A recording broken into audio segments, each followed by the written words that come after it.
Kevin and Angela Johnson walked hand in hand through the doors of Willow Creek Elementary, their hearts heavy with worry. Their 10-year-old son, Marcus, had come home crying 3 times that week, his small voice cracking as he told them about the racial slurs, cruel jokes, and shoving he faced from a group of white classmates. It wasn't just teasing, it was hate, and it was starting to crush his spirit. Angela had held her son as he sobbed, brushing his curls away from his wet cheeks, while Kevin paced the living room, fists clenched, feeling helpless. Now, standing in the principal's office, they expected understanding, at the very least, concern, but what they got instead was dismissal. Principal Harris leaned back in his chair, arms crossed, face cold. "Kids will be kids," he said flatly. "Maybe Marcus is just misinterpreting things." Angela frowned. "He was called the N-word. That's not misinterpreting." Kevin added, "We're not here to cause trouble, we just want to make sure this is taken seriously." But the principal's tone shifted quickly. "If you don't calm down, I'll have to ask you to leave." Kevin stayed seated, calmly saying, "We're calm. We're staying until someone listens." That was when Harris, without another word, reached for the phone and dialed 911. Angela's eyes widened. "Are you really calling the police on us?" she asked, disbelief in her voice. "We're just here to protect our son." Kevin stared at the principal in shock, heart pounding. This is how you handle concerned parents. In that moment, the air in the room turned cold. The Johnsons sat frozen, stunned by how quickly a plea for justice had turned into a threat. But neither of them knew this moment would soon echo far beyond that office. Just 10 minutes after the call, 2 uniformed police officers walked through the front doors of Willow Creek Elementary. The receptionist pointed them toward the principal's office, where Kevin and Angela Johnson still sat, quietly holding each other's hands. When the officers stepped in, their eyes scanned the room, expecting chaos but found none. Instead, they saw 2 calm, unarmed parents sitting respectfully, stunned and confused. Angela stood up first, her voice steady but firm. "He called you on us. We came here to talk about our son being bullied, and now we're treated like criminals." One officer raised his hand gently, trying to de-escalate. "Ma'am, we're just here to see what's going on. We got a call about a disturbance." Kevin stood beside his wife. "The only disturbance is that our 10-year-old is being called racial slurs and getting pushed in hallways, and nobody here seems to care. That's why we're here." The officers exchanged a look. They saw no threat, only to hurt exhausted parents. Meanwhile, Principal Harris stood behind his desk, arms folded. They refused to leave after being asked. They were becoming aggressive. One officer looked back at the couple and frowned. "Aggressive? They seem calm to me." Outside the office, a teacher named Ms. Collins had been watching quietly. She finally stepped forward and spoke up. "I heard the whole conversation. They were never aggressive. They were just asking for help. Marcus has been dealing with this for weeks." The officers asked to speak to Harris privately in the hallway. "Sir," one officer said quietly, "this didn't need to involve us. You escalated a peaceful conversation." Harris looked away, suddenly unsure of himself. Inside the office, Angela pulled out her phone, quietly saving the video she'd been recording the entire time.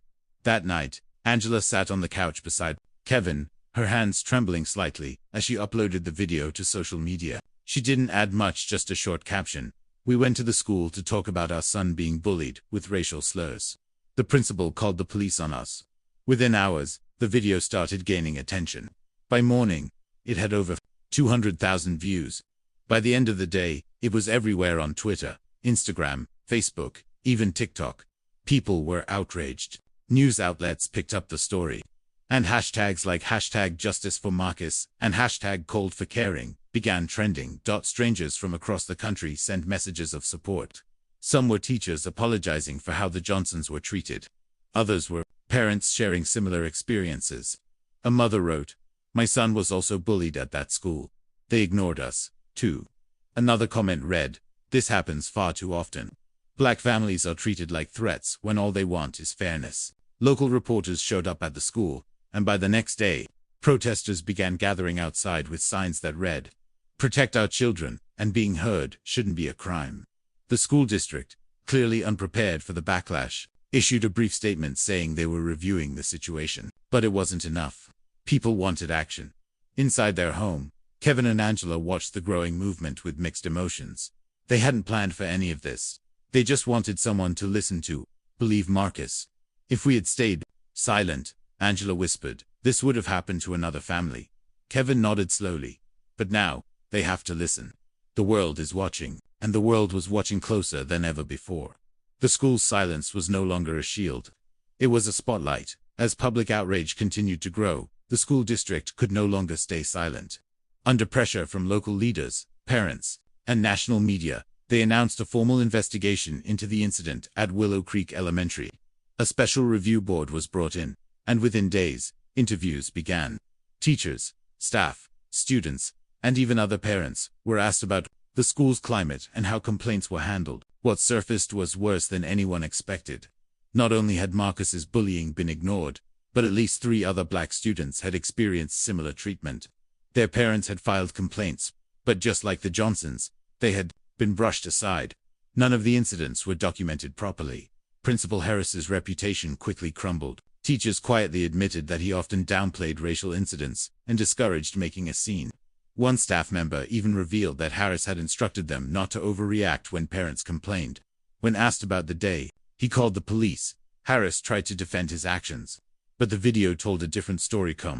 Parents, no threats, and an unnecessary escalation. The review board placed him on administrative leave, pending further action. At the next school board meeting, Angela stood in front of a packed room filled with parents, reporters, and officials. Her voice was steady, her eyes full of emotion. We never wanted to become a headline.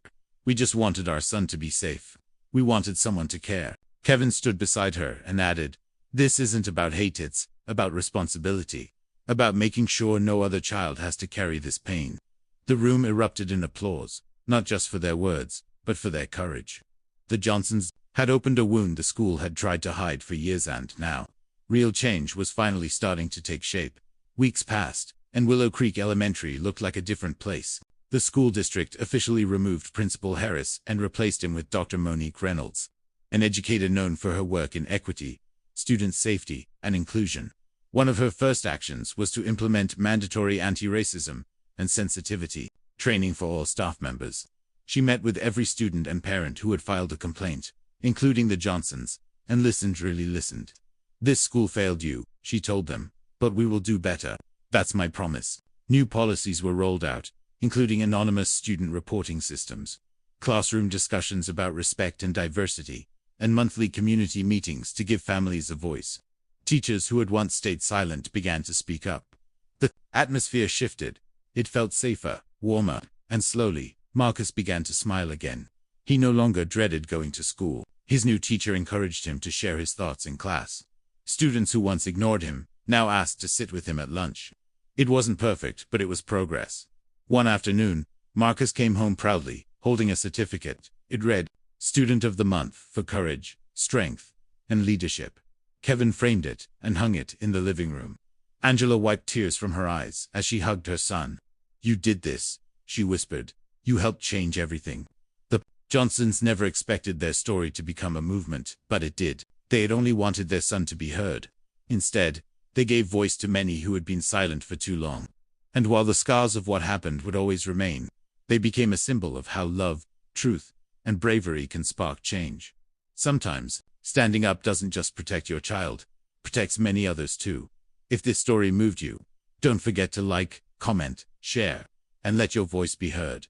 Subscribe to The Silent Side USA for more powerful real-life stories that matter.